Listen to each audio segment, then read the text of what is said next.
I work at a Target in the rural state of Nebraska. I'm 24 years old and recently just graduated college.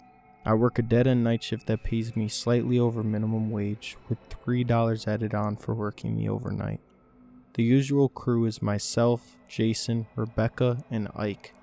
All fake names due to privacy reasons, because you'll definitely come find me if I leave the real names in.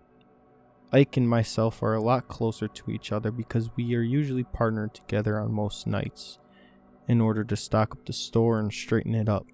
Not exactly maintenance or janitorial work, but pretty close to it.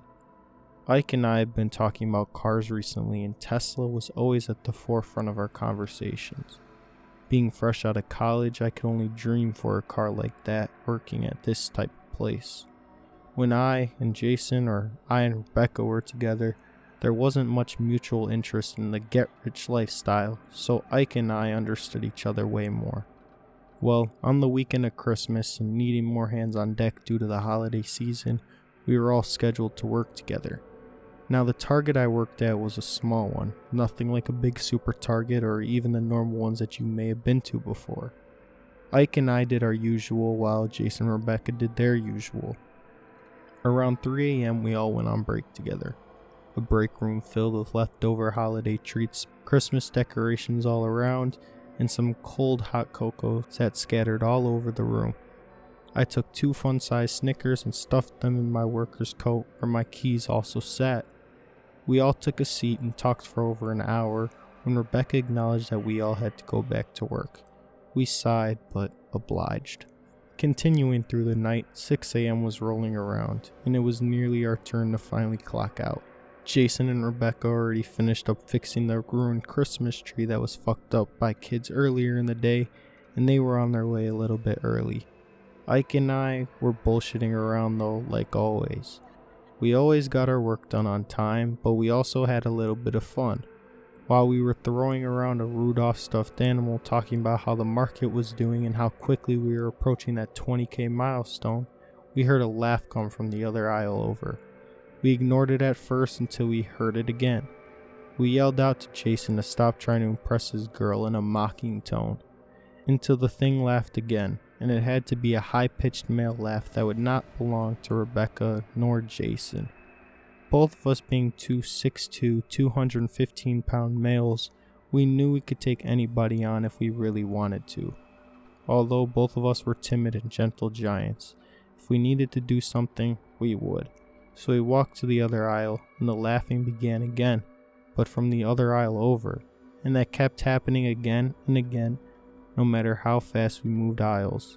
6 finally approached, and the laughing was still there but distant. Maybe a faulty speaker or something, I don't know.